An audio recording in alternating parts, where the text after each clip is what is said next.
Buenas tardes, señoras y señores. Perdonen que no haya sitios para sentarse, pero es que por orden de la autoridad tenemos limitado el aforo. Hoy nos lo estamos saltando, no creo que tengamos ningún problema, pero también sentimos que ustedes se hayan molestado y se encuentren que no tienen ni para poder sentarse. Dicho esto, vamos a continuar con este ciclo de conferencias sobre castellonenses en el mundo y que es un ciclo de conferencias que comenzó hace 2 semanas, ha tenido un éxito apabullante, como se puede ver, por el número de asistentes y al mismo tiempo también por el interés que ha suscitado. Y hoy lo vamos a concluir con para mí puede ser también un pequeño homenaje, al mismo tiempo que experiencia de los que por aquí van pasando, para que nos hablen de su vida, de su trayectoria, de sus vivencias en el mundo.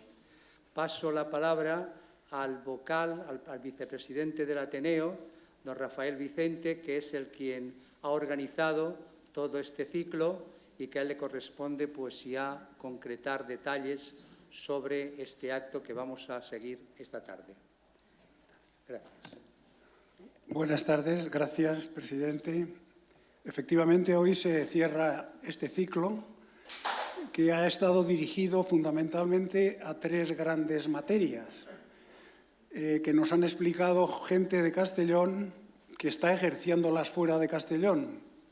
Hubo una primera materia relativa al mundo financiero y jurídico que explicó Rosa Vidal, una segunda dirigida al arte moderno que explicó Javier Molins, y si os fijáis, hay arte, hay literatura y que hay además viajes. Hacía falta concluir este ciclo con viajes y como comprenderéis, pues el acierto no puede ser mayor y la necesidad de escucharlos todavía mayor. Porque tenemos hoy a Beatriz Irún Molina y a Manu Irún Molina, que vienen de muy distintos lugares para hablarnos de lo que ellos saben mucho, pero han experimentado más, de los viajes. Hace unos años, un amigo mío que escribía novelas, ya fallecido, me hizo una dedicatoria de un libro que decía: lo dedico a quien era joven cuando yo era joven. Claro, si yo hablara de cuando yo era joven y alguien más que hoy no está aquí también era joven, podría decir que de toda esta sala creo que, excepto una señora y un señor que andan por ahí, que lo conocieron a la vez, yo fui el primero que conocí a Manolo Irún en el Instituto Ribalta. Cuánto griego sabía y cuánto latín y qué poquito sabía yo. Pero lo cierto es que ya desde entonces, fijaos lo que os estoy diciendo, como alumno y como compañero, pues demostró lo que luego demostró en su vida. Una gran persona, un gran compañero, un gran padre, un gran hombre de bien. Yo creo que valoró siempre el ser buena persona, un hombre del Renacimiento y que supo vivir la vida compartiéndola con los demás, hasta el final, en sus viajes. Todos los que me escucháis estáis convencidos de lo que digo. Bueno, pues si no lo sabíais, estos 2 conferenciantes de hoy son hijos de Rafi y de Manolo y tienen, yo diría, un elemento común, evidentemente heredado de sus padres. Buenas personas, muy trabajadores, con mucha iniciativa, audaces, viajeros, y estos son los que hoy nos van a hablar. Y voy a terminar haciendo una cosa que no suelo hacer, pero voy a leer porque quiero dejar constancia de unas frases que ellos han pronunciado y que yo no podría reproducir si no fuera textual en lo que han dicho. Porque Manu, futbolista experto en la Unión Europea, que desde Burriana que empezó, siempre parece Burriana por ahí, Castellón y Budapest, dice que en Bruselas ha visto pocas coles de Bruselas. Textualmente leo: como doctor en químicas, dice, he querido buscar nuevos retos profesionales sin olvidar mi condición de futbolista. Lo has dicho, ¿eh? Me reintegré en la sociedad belga gracias al fútbol, como entrenador de un equipo de niños de 9 y 10 años para beneficio de la educación internacional a través del fútbol, y fue jugador de un equipo de veteranos de más de 6 nacionalidades. Continúa diciendo: cuando viajo, echo de menos a diario la casa, los amigos y los lugares, como el interior de Castellón. Considero como un reto, como de padre, la felicidad de mi familia, la educación de mis hijas, Inés y Sofía, y mi mujer María. Y mi partido favorito, el de la selección ideal sub-15 de Castellón y el Villarreal, en homenaje a mi hermana Carla. De Beatriz, experta en ese eje comercial Pekín, Andorra y otros lugares, debería decirlo en chino, pero no sé, ya lo dirás tú si es preciso. Has dicho: agradezco nada menos que a 159 personas enumeradas en su libro, empezando desde su amigo Juan hasta David Chen, que le han ayudado, y es, creo, el primer libro que cita tantísima gente como colaboradora de la autora. Has dicho: mis hermanos Manuel y Carla me enseñaron a hacer equipo. Mis padres, mi marido y mis hijos María y Juan, siempre me han querido como soy. Siempre que trabajo en el extranjero, recuerdo los muchos profesionales que están viviendo en estos momentos fuera de nuestro país y de Castellón. Admiro el esfuerzo y el amor propio, porque es lo que hace que nos sintamos orgullosos de nosotros mismos. Agradezco al Ateneo la oportunidad de dar una conferencia junto a mi hermano, al que aprecio y admiro mucho. Y termino con una cita tuya en el libro de Comprar en China, atribuida a Lao Tse, que dice: un viaje de 1000 millas comienza en el primer paso. Rememorando aquella famosa frase de Irún, sempre aniràs més lluny. De manera que os cedo la palabra que nos habléis de Marco Polo.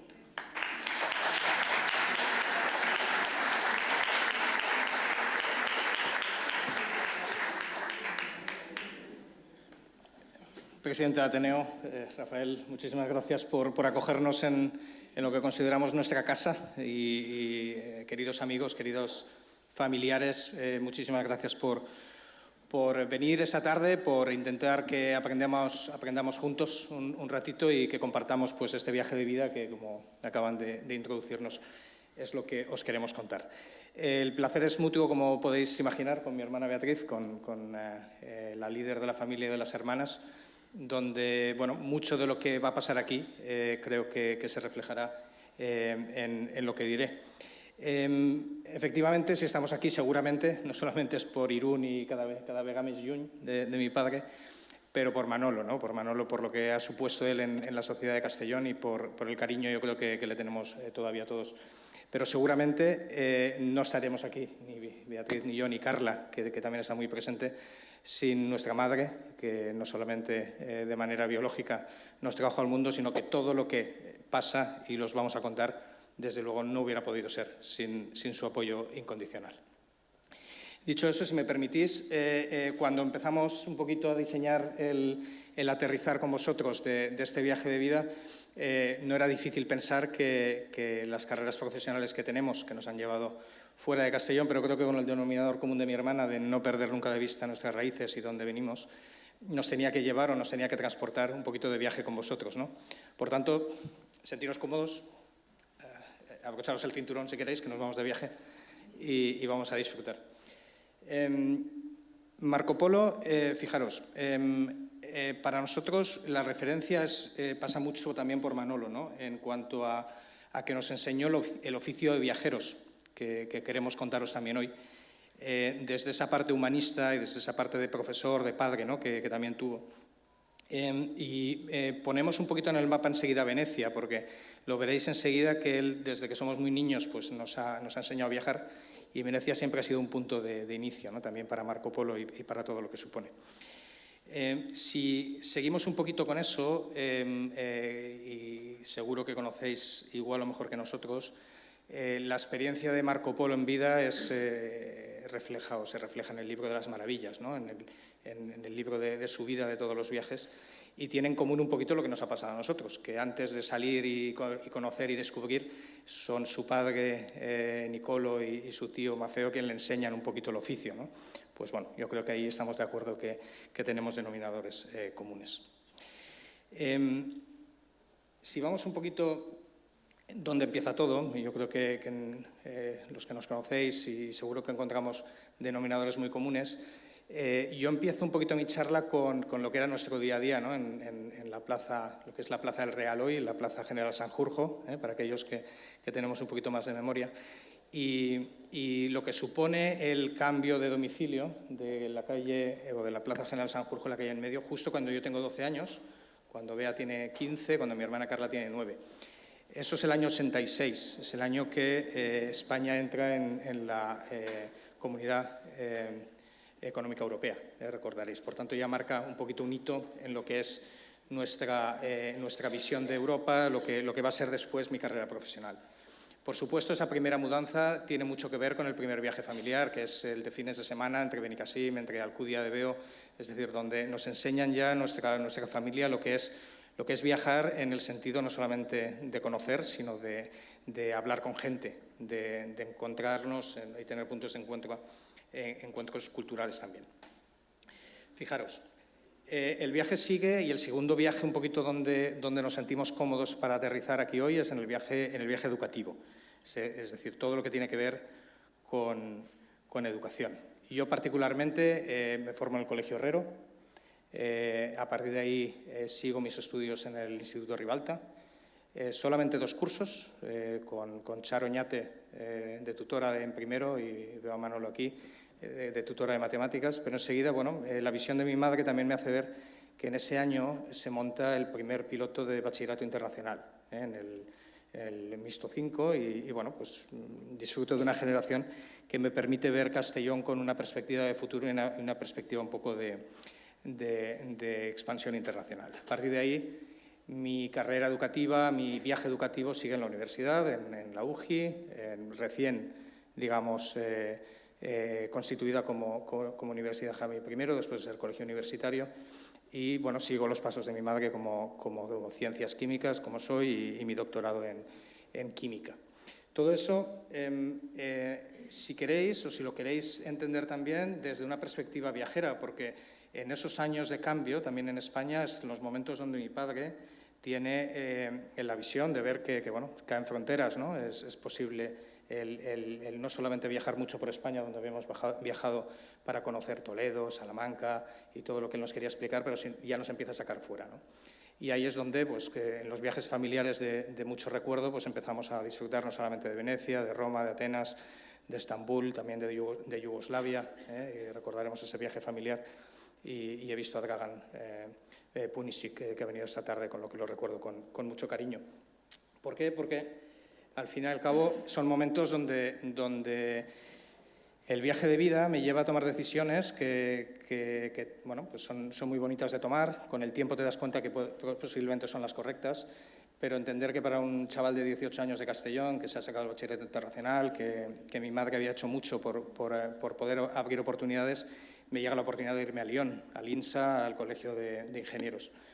Ahí, bueno, pues el albinegro tira mucho, estoy ya entrando en el primer equipo del Castellón, llego a un Castellón con muchísimo viaje, con ese descenso de primera división, pero con todavía los yugoslavos que decíamos nosotros en el vestuario y con mucho aprendizaje.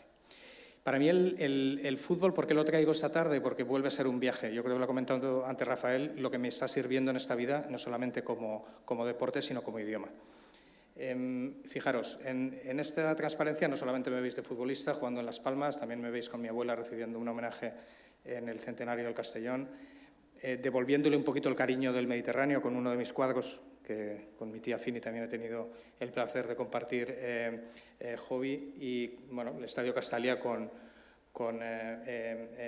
digamos, con cariño y devolución a lo que Castellón también me ha dado.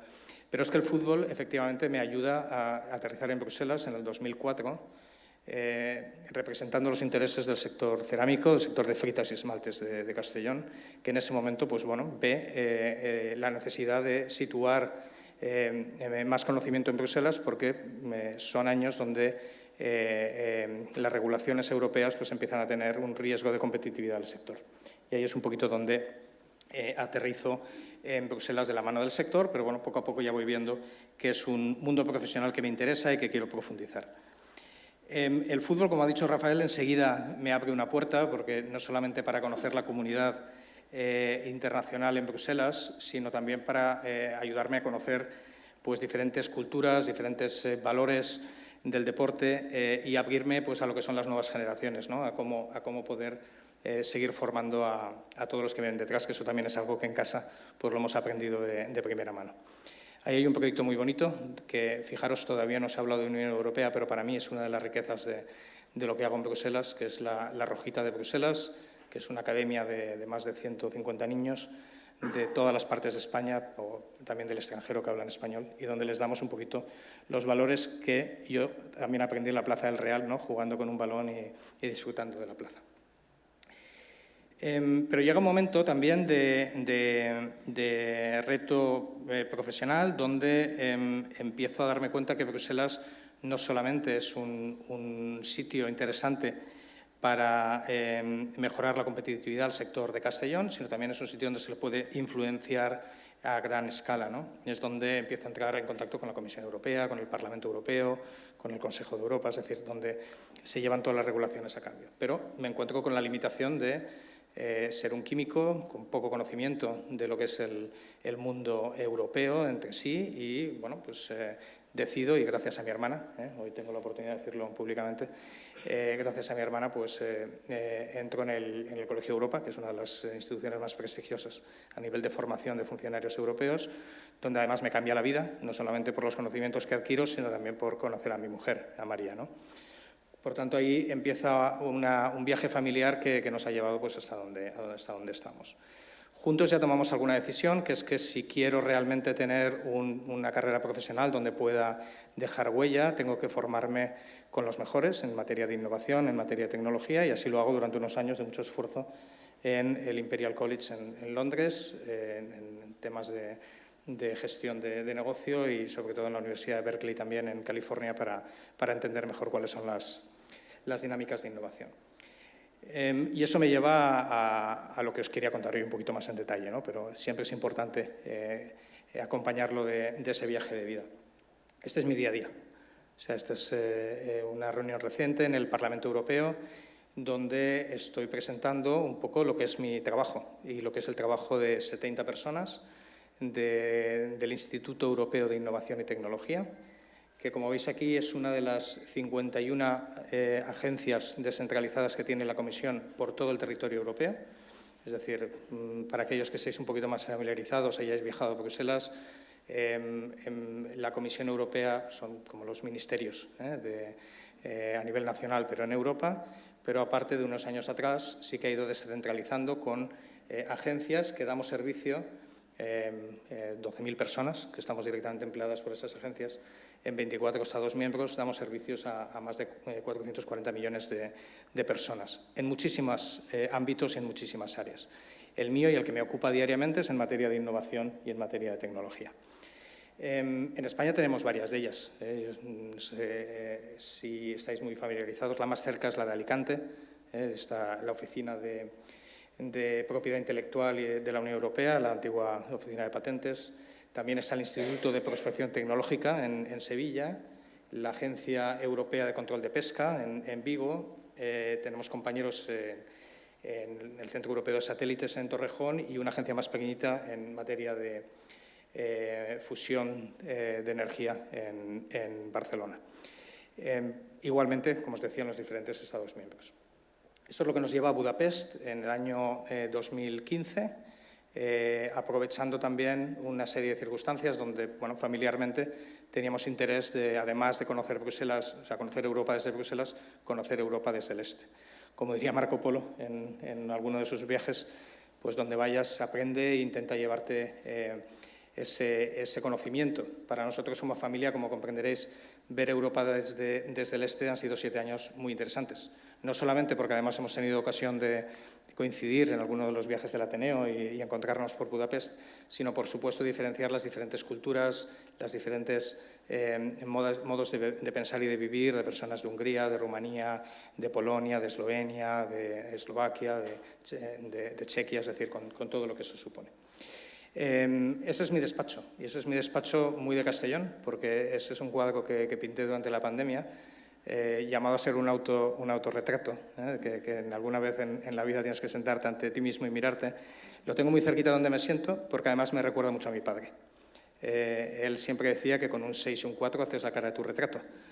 Y con eso me levanto cada mañana con un mensaje muy claro, que es que de lo que haga, de lo que sea capaz de defender los intereses de la innovación y la tecnología, tengo que hacerlo fácil, tengo que hacerlo simple, tengo que hacerlo por los estudiantes de Europa, tengo que hacerlo por los innovadores de Europa y no intentando complicar. Veréis muchos colores familiares, ¿no? La corbata verde, alguna referencia a la bandera de Castellón, el blanco y negro. Bueno, eso es al final lo que hacemos. En estos últimos 15 años, sin quitarle mucho más tiempo a la presentación, esto es lo que he sido capaz, de acuerdo con mi equipo y con la gente de Budapest, de crear. Es decir, hemos creado una red de centros de innovación que ayudan en cada país miembro a acelerar lo que sería el conocimiento hacia el mercado. Es decir, si lo queremos ver de otra manera, ayudarnos a las futuras generaciones, y veo a mis hijas aquí, a tener una mentalidad más emprendedora, más creativa y tener la capacidad de mejorar la competitividad de Europa. De hecho, en uno de esos sitios, y lo recuerdo con cariño porque no lo he mencionado, pero Bilbao en mi vida son 3 momentos importantes que creo que son interesantes contarlo como viaje también propio. Es el momento donde voy por primera vez convocado con el Castellón a jugar contra el Athletic. Es el momento donde mi padre, una vez acabado yo mi carrera del fútbol, me cita para ver qué es lo que vamos a hacer después. Y de ahí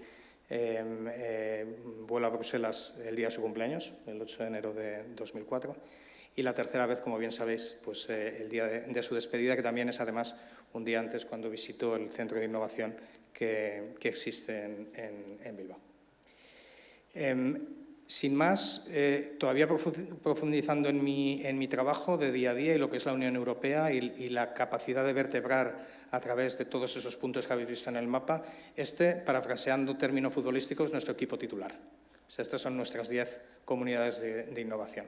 Estos son los que hacen capaz que en 70 puntos de Europa, más de 2.500 universidades, industrias, centros de investigación y tecnología generen conocimiento y aceleren conocimiento entre ellos.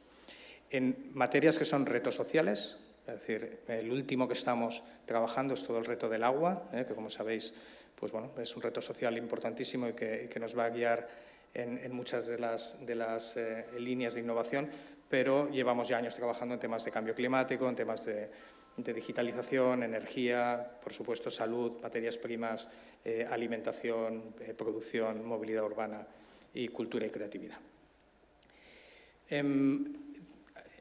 Pero bueno, yo creo que no sería completo si nos digo al fin y al cabo de lo que va mi trabajo y de lo bonito que es, ¿no? Al fin y al cabo, porque consigues ver resultados en poco tiempo. Aquí hay 2 tecnologías muy ligadas al viaje y al transporte. Por un lado, Lilium, que es una empresa que ha conseguido hacer el primer avión eléctrico de despegue y aterrizaje vertical en el mundo, completamente eléctrico y, por tanto, sin emisiones operativas. Y Celeros, que además está muy cerca, utiliza una tecnología Hyperloop, es de unos ingenieros en Valencia y que está llamado a ser el transporte de alta velocidad del futuro. Pero fijaros, donde acabo el viaje es volviendo al principio. En uno de mis viajes de trabajo interesantes, yendo a Aquisgrán, para ver una tecnología de hospitales, precisamente además de unas máquinas que existían de mucho volumen para sustituir al corazón de pacientes. Varios de los innovadores que nosotros ayudamos a crecer se dan cuenta que esos pacientes se hacen dependientes de la máquina de manera que no pueden salir del hospital. Bueno, de aquella tecnología sale un proyecto donde 2 años más tarde, viendo Antena 3, viendo en Telediario, veo que una niña en Madrid es capaz de salir del hospital con su carrito móvil para ir al cine con su familia. Bueno, estaremos de acuerdo que esos son de los días donde te sientes afortunado de donde trabajas y el impacto que consigues hacer. Por supuesto, otras personas que cumplen sus sueños desarrollando su tecnología. Pero en Aquisgrán, y con eso le cedo la palabra a mi hermana, siempre recuerdo lo que me decía mi padre. Bueno, si vas a Aquisgrán,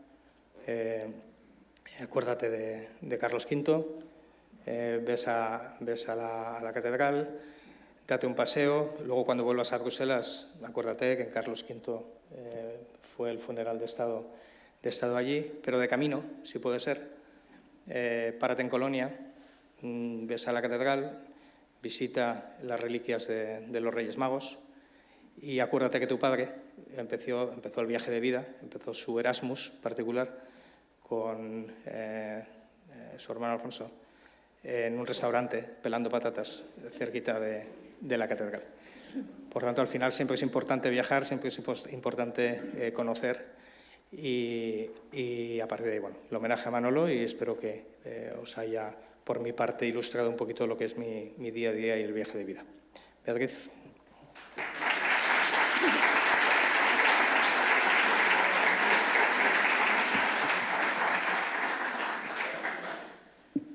Bueno, recordando a mi padre, todos sabemos que no conseguí sacarlo del Imperio Romano, ¿no? O sea, que realmente yo llegué más lejos, en el sentido de que, bueno, ahora os contaré cómo una persona como yo acaba en China, ¿no?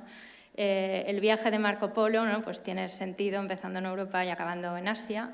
Yo he estado en China, sigo mi día a día, ahora veréis, ¿no? Es rodeada de chinos todo el día, hablando fundamentalmente en inglés, porque el chino pues, no se me da tan bien. Y ahora os contaré pues cómo llego hasta ahí, ¿no? China, aquí lo vemos, seguro que todos habéis leído China y ni idea de lo que pone abajo, ¿no?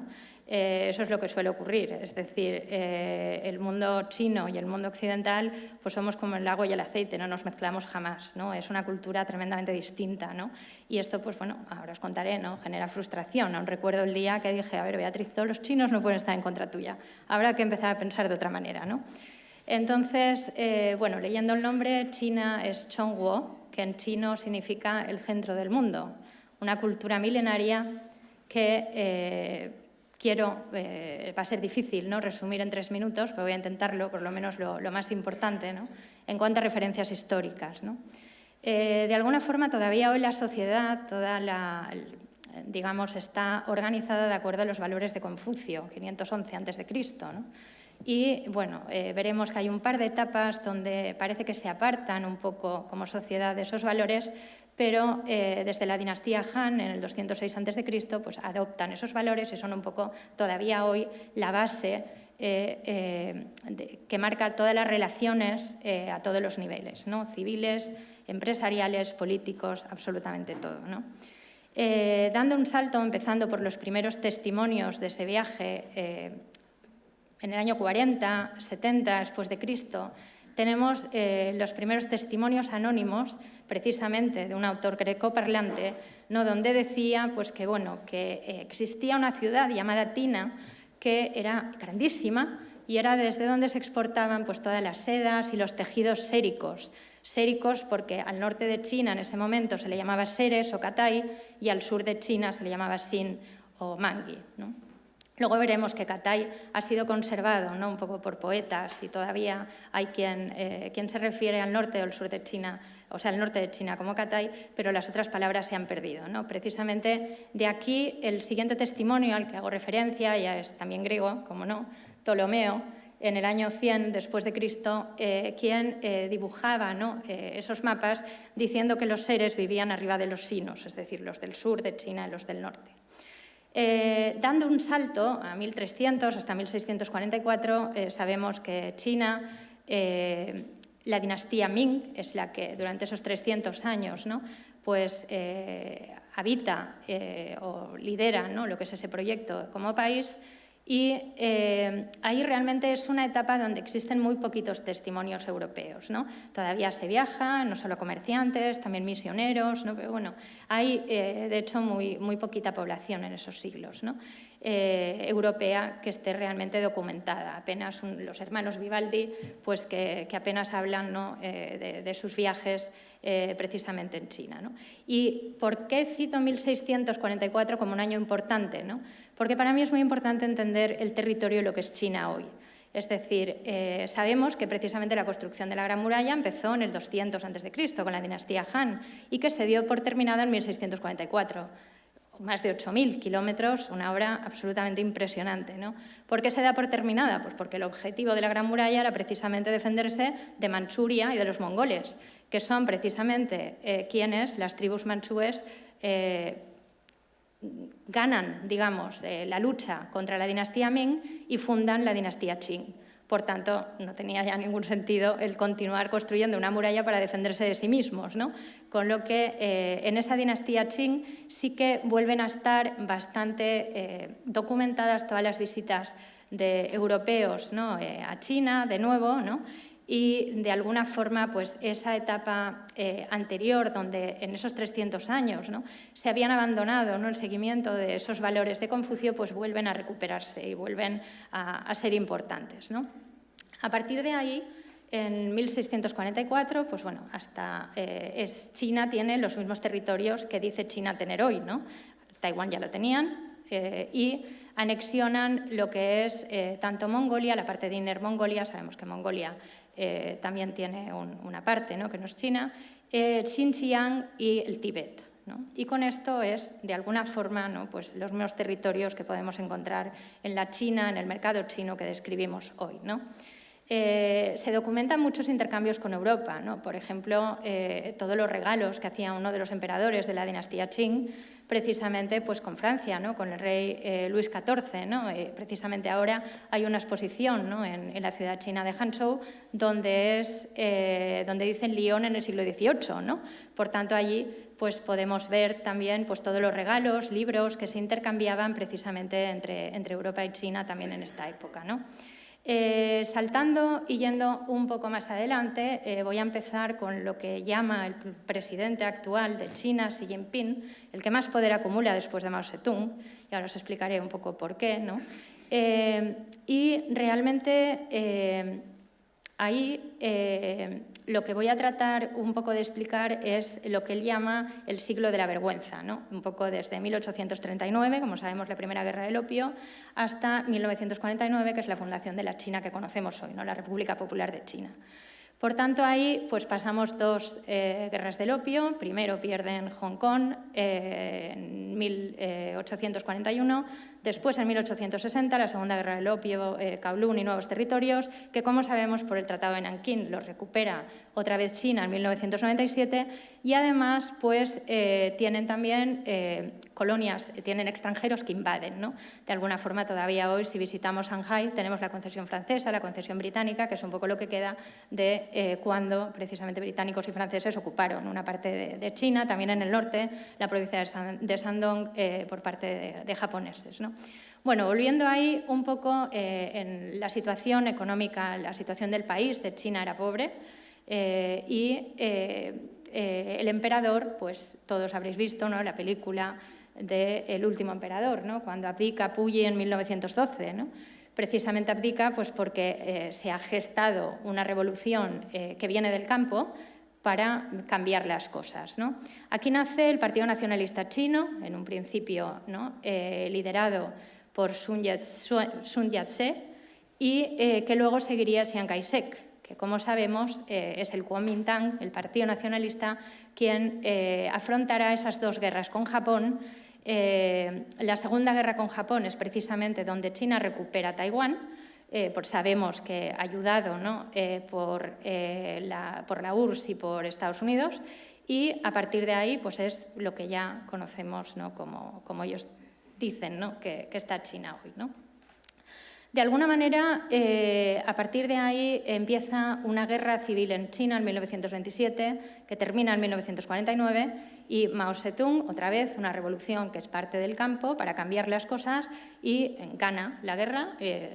Y lo que hace Chiang Kai-shek, como sabemos, es emigrar, irse a Taiwán, autoproclamarse dictador hasta su muerte, hasta 1975. En 1976 muere Mao Zedong, y a partir de ahí, muy bien, continuamos un poco. La segunda etapa, como os decía, que apartan esos valores de Confucio, es en la Revolución Cultural, precisamente desde 1966 a 1976, la última etapa de Mao Zedong, una etapa dura realmente y que, bueno, pues todavía he tenido la oportunidad de conocer gente, porque a partir de ahí yo llego a China con Hu Jintao como presidente y a partir de ahí ya soy testigo directo y tengo testimonios directos de mucha gente a quien tengo la curiosidad de preguntar, ¿no?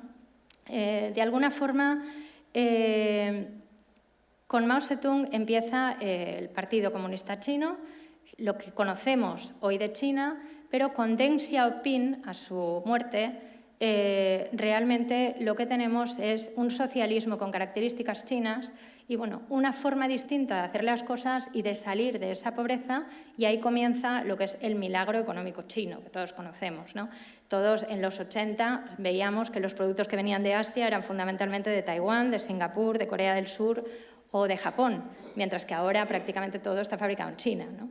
Entonces, digamos que el desarrollo de China ha pasado por 3 etapas. La primera fue ser la fábrica del mundo, lo tienen absolutamente superado. Luego ser el banco del mundo, que absolutamente también. Tienen comprados un montón de empresas fuera de su país, deuda en países y absolutamente, pues bueno, tienen capacidad económica para hacer lo que quieran, ¿no? Y ahora mismo donde nos encontramos es en la etapa de transferencia tecnológica de Europa o de Estados Unidos hacia China. Están intentando comprar, tienen la copia en el ADN, pues intentan comprar de fuera todo lo que pueden para a partir de ahí innovar y mejorar, ¿no? Esta es un poco la etapa y lo que buscan de Europa también, ¿no? Bueno, me había quedado en Deng Xiaoping. Deng Xiaoping, como todos sabemos, termina su mandato en Tiananmen, y me voy a detener aquí un momento porque aquí es esa dualidad de visiones, cómo pensamos los occidentales y cómo piensan los asiáticos o los chinos. Para nosotros Tiananmen, en un contexto, pues se acaba el comunismo en Polonia, la caída del muro de Berlín y una serie de cosas, pensamos que China, y creo que estamos convencidos de que China, los chinos, los estudiantes de esa universidad de Tsinghua, que es el Harvard chino, o Peitia, o la Universidad de Pekín, lo que estaban pidiendo en ese momento era un poco la caída del comunismo, y nada más lejos de la verdad cuando hablas realmente con los chinos, ¿no?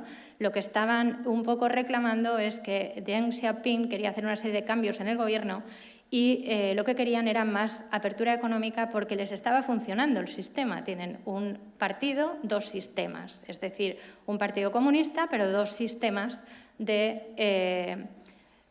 con lo cual tú allí ves que es absolutamente liberal, ¿no?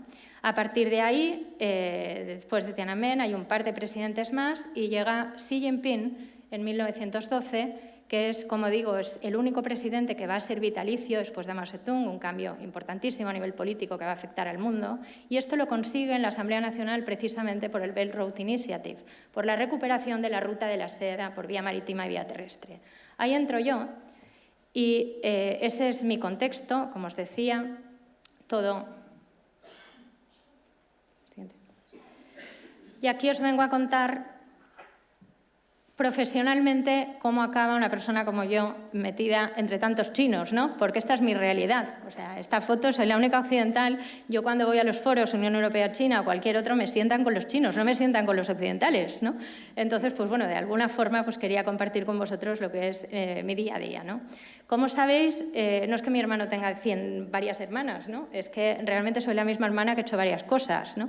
Al principio soy la misma que empecé con una pequeña tienda en la calle Ayoza, esta ciudad, y que, sin quererlo, pero mis proveedores me animaron a ir a China, porque ya tenían la experiencia previa de Imaginarium. Yo estaba abriendo muchas tiendas, abrí 28 tiendas en régimen de franquicia o tiendas propias por toda España, y me dijeron, te vas a ir a China igual. Una multinacional holandesa, Toyland, otra americana, Rus, me dijo, es que Imaginarium cuando se fue a China no teníamos tiendas en España para llenar lo que nos estaba comprando, con lo cual, por favor, vete a China ya. Dije, bueno, pues fuimos a China, en la feria de Hong Kong en enero, la más importante del juguete allí, y ahí empezó pues, nuestra aventura en China.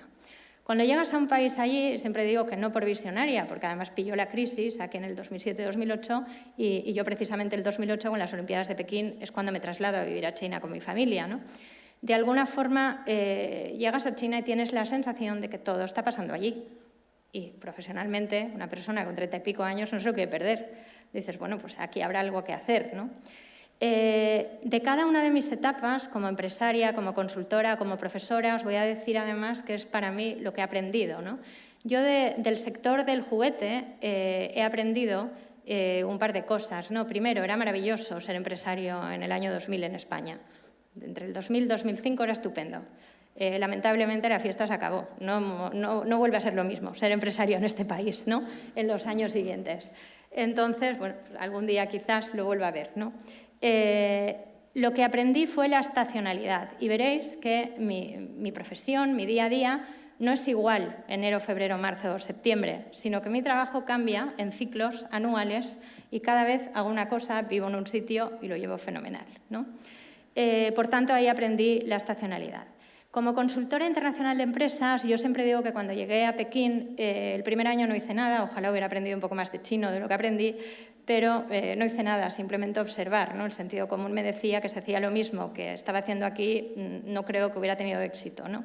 Con lo cual aprendí todo lo que pude de esta cultura. Lo que después hice fue asociarme a una empresa consultora en Pekín, con oficinas en Shanghai, Guangzhou y Hong Kong, y viajé mucho, porque al principio por toda China uno de los proyectos era buscar productos que por precio merecía la pena fabricar en China, lo mismo que había hecho yo con el juguete, y ahí pues todo es lo que se llama sourcing, ¿no? Pues esto te permite, pues por las distintas asociaciones, clústeres, viajar mucho por el país, ¿no? Por un país que es totalmente distinto hoy a lo que yo conocí en el 2010-2011. Entre otras cosas, pues por toda la red de trenes de alta velocidad, que ahora, bueno, antes para ir de Pekín a Wuhan tenías que coger un vuelo y ahora en menos de 2 horas estás. Y es que desde Nanning, desde el sur hasta Pekín, en el mismo día llegas, ¿no? En esta etapa empiezo, pues, como observadora, como os digo, a participar en distintos proyectos de compras y en proyectos de venderle cosas a los chinos, porque los chinos empezaban a tener más dinero, han sacado 700 millones de la pobreza y realmente tienen clase media y capacidad como para comprar y además quieren comprar productos extranjeros, porque una cosa que se está haciendo muy bien en Europa es que tenemos normativas, es que nuestros estándares están absolutamente reconocidos a nivel global. Luego un chino que tiene más dinero lo que prefiere es comprar un producto de alimentación que haya pasado por nuestros estándares europeos a no comprarlo en una empresa local china que, a saber, y más con los escándalos, que se adulteran leche en polvo con melamina y todos los problemas que luego pueden tener, ¿no? Por tanto, en esta segunda etapa, para mí he destacado un tema muy importante, ¿no? Que es cuando una empresa, Dacheng en su día, luego fusionados en el 2015 con Dentons, los americanos, hoy en día es la firma jurídica más grande del mundo. Para que os hagáis una idea, yo trabajo con la oficina de Pekín, solamente en Pekín hay 800 abogados, con la oficina de Jinan y más luego todas las personas que, como el otro día nos comentaba Rosa Vidal, en un despacho de abogados no solo hay abogados, ¿no? Hay mucha gente, ¿no? También con perfiles como el mío y muy distintos, ¿no?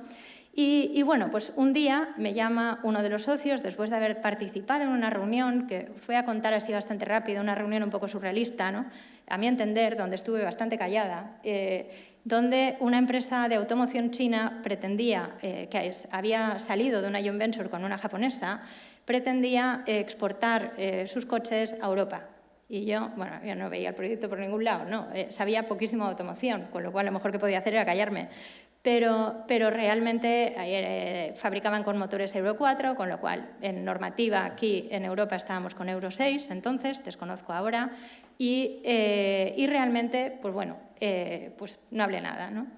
Me llama una de las personas, allí las reuniones son muy numerosas, con mucho chino, habitualmente, entre otras cosas porque la cultura de Confucio hace pues que normalmente somos 3, 4, 5 occidentales máximo, el resto son chinos en la mesa de negociación, pero es que además, como está entre la ciudad, la familia y la escuela, pues hay escuela en las reuniones y siempre tienes muchos chinos juniors, digamos, aprendices, sentados alrededor que están tomando notas y no hablan. Pero claro, cuando tú estás negociando en una reunión, en una mesa, y tienes 50 chinos rodeando, pues me imagino que la presión, uno al final se acostumbra, pero al principio la presión es interesante, ¿no? Bueno, en esta reunión me llama uno de los socios, que había estado allí, en Dentons, y me dice: Beatriz, ¿qué opinas? O estamos con este proyecto y tal. Y digo, mira, sinceramente yo de automoción no sé nada.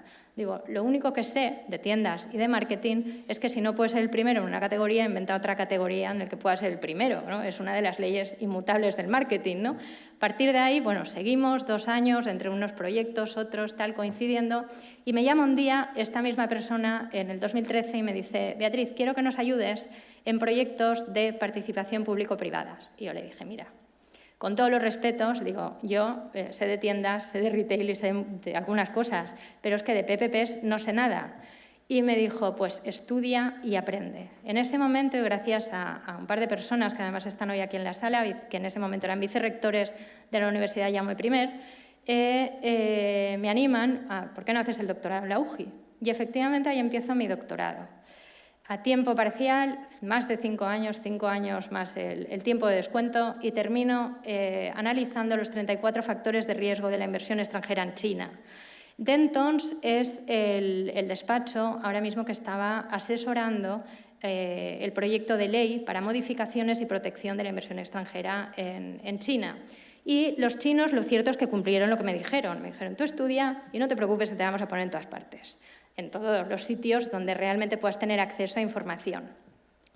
Estuve en Chipre, sabéis que este proyecto es la recuperación de la ruta de la seda por vía marítima y terrestre. Chipre es el primer país europeo, que aunque no esté en Schengen, pero pilla por la ruta, y bueno, estuve allí. Os sorprenderá si me buscáis en internet, está Nikos Anastasiades como presidente de Chipre y después pues hay una ponente que soy yo, ¿no? Hablando de mi experiencia y de qué pueden aprender los chipriotas de mi experiencia, algo que no dejaba de dejarme un poco en esa sensación de, bueno, ¿qué hago yo aquí, ¿no? Me ha ocurrido muchas veces, pero bueno, los chinos son así, uno al final se acostumbra, ¿no? De aquí, ¿qué aprendí? Aprendí en esta etapa a negociar, aprendí procedimientos, aprendí resiliencia y aprendí que en esta vida uno puede hacer muchas cosas que jamás se imaginaba, ¿no? A partir de ahí, en el 2016, 2017, ya decido volver a Europa. Más que nada porque China es una economía política, todo absolutamente planificado, en planes de cada 5 años, y ellos cuando deciden, ¿no? Mi empresa, un poco todos los proyectos, era buscar primero productos que por precio merecía la pena comprar en China, después el Banco de China, todo el tema de invertir recursos fuera de China, pero ahora estamos en transferencia de tecnología. Luego los chinos, de alguna forma, primero teníamos clientes españoles, latinoamericanos, de habla hispana, y ahora prácticamente todos mis clientes son clientes chinos que buscan o que tienen intereses en Europa, ¿no? Y ese es mi trabajo hoy en día, ¿no? Aquí lo compagino con ser profesora de universidad. Como sabéis, soy profesora en la UJI, estoy en el grado de turismo y soy profesora en Valencia, impartiendo entorno económico internacional y mercados emergentes. Aquí estoy en el departamento de marketing, estoy en economía en Valencia y en 2 universidades más, que ahora os contaré. Y bueno, ¿qué aprendo como profesora de universidad? Pues en esta etapa aprendo a ser ágil, aprendo a que cada día es un reto, ¿no? A que estar con gente joven es algo maravilloso, ¿no? Y ese es también mi día a día, una parte importante del año, ¿no? En estos años, por deciros, he llevado o he dirigido, ¿no? Más de 30 proyectos de empresas europeas en China. No son 30 empresas, porque a veces los proyectos han sido clústeres o asociaciones, con lo cual llevamos 10, 12 con unas realidades bastante diferentes. 5 proyectos de empresas chinas en Europa. He hecho más de 40 viajes a China y he vivido más de 8 años en Pekín, ¿no? Viajando, como os decía, por toda China, entre otras cosas, entre las 4 oficinas que allí tenemos, ¿no? He trabajado para Naciones Unidas en el 2013 y precisamente cuando Dentons me ofrece trabajar con ellos, me costó, pero me habían enseñado ellos a negociar, pues al final algo aprendí. Y conseguí no tener exclusividad, es decir, yo quiero seguir haciendo mis cosas y yo aquí sigo trabajando con vosotros, que los proyectos me parecen tremendamente interesantes, ¿no? Trabajar haciendo mis cosas, en el 2013 firmó el contrato en la oficina de Lima de las Naciones Unidas y trabajé 1 año y medio para Naciones Unidas en un programa de Naciones Unidas para el Desarrollo, ayudando a las oficinas de Colombia y de Perú, países en los que también, aparte de China, viajaba bastante estos años, ayudándoles a venderle a los chinos lo que los chinos no quieren comprar, porque los chinos le compran minería, oro, todo esto, pero ellos quieren venderles productos de valor agregado, quieren venderles uva, cítricos, mango. Conseguimos con la presidencia de Ollanta Humala abrir el protocolo del espárrago, por ejemplo, con China. Y bueno, pues este fue mi trabajo durante este tiempo y todavía hoy sigo colaborando con ellos de vez en cuando, ¿no? En el 2016 trabajo para la Oficina Europea en Pekín, EUSME, ¿no? La European Union Small and Medium Enterprise. Y aquí me divierto mucho, porque realmente es un poco vuelta a lo que considero, me siento muy realizada, es decir, ayudar a ese pequeño y mediano empresario que quiere internacionalizarse y que realmente cuesta, porque yo lo hice y costó, ¿no? Entonces, aquí sobre todo trabajo en el tema textil, en el sector textil, en textiles inteligentes y bueno, pues un poco sigo y continúo desde aquí, desde Europa, trabajando en estos últimos 5 años en programas europeos, que ahora os contaré, ¿no? Este es mi día a día hoy. Yo sé que algunos de vosotros os sorprenderéis porque pensabais que era profesora, pero realmente hago unas cuantas más cosas, ¿no? Mi día a día es muy cómodo, decir que uno es profesor y luego hacer un montón de cosas, ¿no? Pero mi día a día sobre todo está centrado, tiene dirección, gestión, investigación y difusión, ¿no? La parte de dirección y gestión, fundamentalmente nuestro negocio está en el sector privado, donde tenemos muchas empresas para las que hacemos proyectos de acceso al mercado chino y también seguimos haciendo proyectos de sourcing. Esto es algo que desapareció un poco, pero con la pandemia pues, volvió, porque cambiaron una serie de regulaciones en China y hubo mucha empresa pues, que volvió a necesitar este tipo de servicios y seguimos ahí. Y luego otros problemas. En otros problemas uno cuando se levanta, abre un ojo, mira WeChat por la mañana y no sabe qué se va a encontrar, ¿no? Igual tenemos contenedores bloqueados que han tenido que llegar a España y han acabado en cualquier otra parte del mundo y hay que un poco arreglar o intentar ver ahí qué se puede hacer. O bueno, todo esto es un saco de muchísimas cosas, ¿no? Y en los sectores fundamentales donde trabajamos son proyectos de participación público-privada. Esto básicamente no he explicado lo que era, pero es cuando se trabaja, en este caso, con el gobierno chino y empresas privadas europeas que van a aportar o van a acceder a esas licitaciones en China, muchas veces ayudándoles con una parte local para que realmente puedan entender la idiosincrasia de ese país o cómo funciona, ¿no? Los sectores de actividad, estoy centrada en energía, industria 4.0 y alimentación, porque es lo que los chinos quieren comprar, básicamente, ¿no? Y luego hay proyectos públicos o con financiación europea. Esto depende de los años. Europa tiene más dinero, tiene menos, o conseguimos que nos adjudiquen más proyectos o menos, ¿no? Los últimos 5 años lo que sí que hacemos con los proyectos, ¿no? Muchas veces con convocatorias ahí o con este tipo de proyectos es nosotros empezamos en enero a presentar lo que creemos que puede ser interesante para alguna empresa o para varias empresas europeas y decimos cómo lo vamos a hacer. Luego esperamos, si se adjudica el proyecto, pues tenemos el resto del año para terminarlo e ir corriendo con los deadlines para llegar en los plazos que nos hemos marcado, ¿no? Una cosa, eso es como lo vivimos, ¿eh? Una cosa importante es que en la parte de investigación, ¿por qué nos gusta trabajar, si es posible, ¿no? Con algún proyecto europeo? Primero, pues porque te da amplitud de visión, porque te da, si Europa no dice sí o no, porque sí, Europa dice sí o no porque realmente es algo realmente interesante, entonces para nosotros es un termómetro tremendamente válido, ¿no? Y luego, por otra parte, de todo esto, una parte importante de los proyectos europeos es que hay que darles difusión, con lo cual nos va muy bien para continuar con esa parte de investigación. Yo como investigación sigo publicando, sigo investigando a raíz de mi tesis, del doctorado y también de este tipo de proyectos. Y además tengo 2 ámbitos más dentro de investigación, ¿no? Con ESIC, la universidad donde estoy en Valencia, realizamos estudios de casos. Esto empezó Harvard hace muchos años y lo que hacemos es, pues, con cosas que nos han sucedido, nos inspiran para escribir casos reales para trabajarlos en el aula, que pueden ser comprados y los utilizamos en nuestra universidad o en cualquier otra, ¿no? Ya que estamos haciendo proyectos realmente bonitos, ¿no? Y ya acabo con la parte de difusión, donde aquí sí soy docente, esta es una parte de difundir ese conocimiento.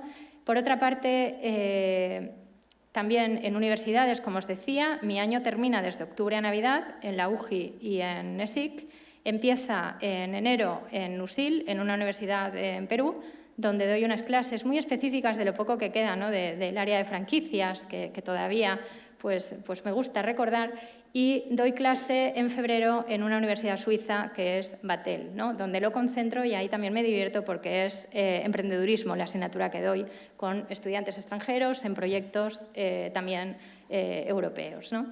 En cuanto a difusión, en cuanto a publicaciones, hay distintos tipos de publicaciones. Por una parte, científicas. Cada año, pues con suerte, entre 1 y 3 artículos publicamos, ¿no? En Harvard Business Review. Los que sabemos un poco cómo funciona esto son Q1, son Nova Publisher o otras, a lo mejor pues que en el ranking no están tan altas, pero realmente genera interés. Luego, divulgación. Tengo un libro, tengo 6 capítulos del libro. El libro que comentaba precisamente, ¿no? Rafael Vicente, se utiliza como manual en escuelas de negocios, sobre todo en Latinoamérica, ¿no? Y aquí tengo alguna alumna de Valencia que este año digo, mira, me sabe mal porque es mi libro, pero es que se utiliza como referencia fuera, pues me tenéis aquí, ¿no? Vamos a utilizarlo también este año. Y, como os decía, la publicación de estudios de casos, ¿no? Como otros, soy miembro de Cátedra China en Madrid. Además, estuve en la Junta Directiva precisamente entre el 2019 y el 2023, hasta el año pasado, con lo cual me tocó toda la pandemia.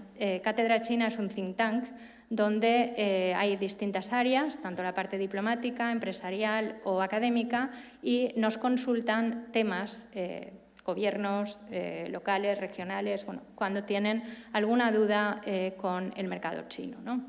Y pues bueno, revistas, periódicos, me habréis leído alguna vez en alguna sección de economía, en periódicos locales, nacionales o internacionales. Y para terminar, pues, ahora sí, daros las gracias, xie, ¿no? en chino. Aquí esta es una foto también más reciente, ¿no? Habéis visto pues, mi día a día, ¿no? Siempre con chinos en algún proyecto. Esta es una foto también reciente de hace un par de meses con el embajador chino en España, Yao Ying. Y bueno, pues Yao Ying, aquí hay futuras diplomáticas en la sala y también pues un poco comentaros que el estilo de la diplomacia china va a cambiar. Estamos en un punto de inflexión ahí también, ¿no? Entonces, bueno, hay muchas cosas interesantes a llevar a cabo. Realmente el perfil, cuando tú te encuentras, ¿no? con un profesional chino, ves que siempre te dan un perfil bajo. Tú no sabes, habrá estudiado, no habrá estudiado, y luego te das cuenta que no, que ha estudiado en Harvard, que tiene no sé cuánta experiencia y que realmente, pues bueno, te da hasta cosa decir algo, ¿no? Y realmente un poco el cambio que se va a dar ahora es que en eso que no es que hayan fallado, sino que también muchas veces en comunicación, pues China no ha prestado mucha atención al mundo a decir qué hacen y cómo lo hacen, ¿no?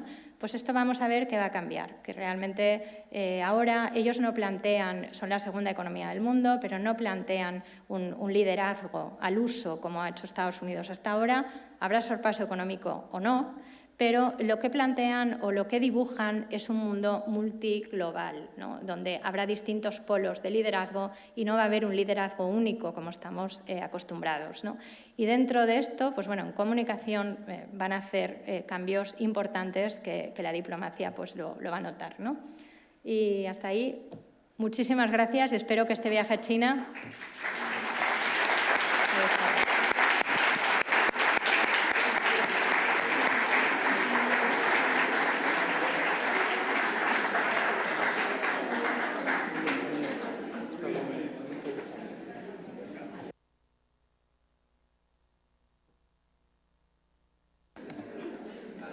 Bueno, pues yo creo que no hay nada más que añadir. Valía la pena que vinieran y tengo que reconocer la cantidad de cosas que no sabemos de gente que está ejerciendo su trabajo fuera de aquí y las cosas que está haciendo y la cantidad de cosas que nos tienen que enseñar y que aún tenemos que aprender. De manera que os quería dar las gracias. No habéis decepcionado para nada. Habéis cumplido rajatabla el guión que habíamos previsto. Aparte de hacerlo ameno, me ha parecido verdaderamente interesante vuestra exposición. Sobre todo chocante en algunas cosas que supongo que ahora a alguien se le ocurrirá hacer preguntas al respecto. De manera que si alguien quiere hacer preguntas, con permiso del presidente, que ¿alguien no quiere preguntar en la sala? ¿No quiere preguntar nadie? No, pues preguntaré yo. Has dicho a lo largo de tu intervención, has utilizado 2 veces la palabra divertirme. Yo no sé cómo se hace, haciendo tantísimas cosas bien hechas, cómo se divierte uno en tantas cosas bien hechas. La verdad es que me gusta todo lo que hago. Si no, intento no hacerlo, también te lo digo. O sea, realmente al final os daréis cuenta un poco que todo lo que hago me lo he diseñado yo. Es decir, yo no he buscado una empresa que me seleccione para hacer qué, sino que el gen o el espíritu empresario y la curiosidad la he llevado siempre dentro, ¿no? Y bueno, pues lo que he decidido es montarme yo mi trabajo de acuerdo a lo que son mis intereses. Evidentemente no quiere decir que todos los días me gusten todas las cosas. Ojalá no tuviera tantos problemas algunas veces, ¿no? Pues con temas logísticos o con temas que tengo que derivar y tal, ¿no? El día que me dejan tranquila, porque fundamentalmente mi trabajo es solucionar problemas, pues no sabéis lo que lo agradezco, ¿no? Pero realmente es la base. Yo creo que la vida es divertirse y si te diviertes todo va bien y si no, algo tienes que cambiar. Muy ejemplar lo que dice. Sí. Y si me permite, Rafael, en la parte de diversión, yo creo que un denominador común que hemos escuchado tanto de Beatriz como mío es la parte de aprender, ¿no? De seguir aprendiendo. Y eso yo creo que nos viene de casa, nos viene de esta sociedad de Castellón. Donde hay conocimiento, al final hay diversión, porque te sientes, bueno, parafraseando Marco Polo, ¿no? Estás descubriendo, estás curioseando y luego tienes la posibilidad de contarlo y de aprender de ese viaje. Yo tengo siempre una anécdota de mi padre, que seguro la habréis compartido con él, en muchas de las cosas, de uno de los últimos viajes que hacíamos en coche desde Budapest hacia Castellón. Siempre había un momento, una vez pasábamos ya Eslovenia, ¿no? Llegando a Trieste con el coche, que tienes que tomar la decisión, si coges la carretera, la autopista que te lleva hacia Milán, o si atraviesas la Toscana para ir a buscar Civitavecchia, que es lo que le gustaba a él, para coger el ferry y cruzar a Barcelona. Entonces, en esa decisión siempre me hacía la pregunta y yo sabía cuál era la respuesta. De Manu, ¿por dónde vamos? ¿Vamos a Milán o cruzamos la Toscana? Bueno, como siempre, cruzamos la Toscana. Y siempre que cruzamos la Toscana no me decía, vamos a parar aquí a ver algo.